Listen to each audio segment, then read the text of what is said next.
బహుజన బతుకమ్మ కార్యక్రమం సాగింది. అయినప్పటికీ కూడా అందరం కలిసి ఇక్కడ బహుజన బతుకమ్మ కార్యక్రమం జరిగింది. ఒకటే చెప్తున్నాం, బహుజన బతుకమ్మ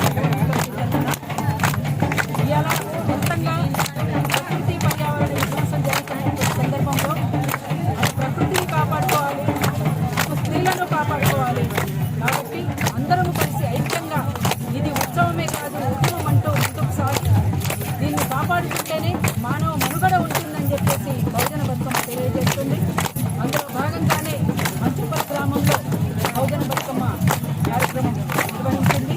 అందులో పాల్గొన్నటువంటి బహుజన ఆడబిడ్డలందరికీ, అన్నదమ్ములందరికీ బహుజన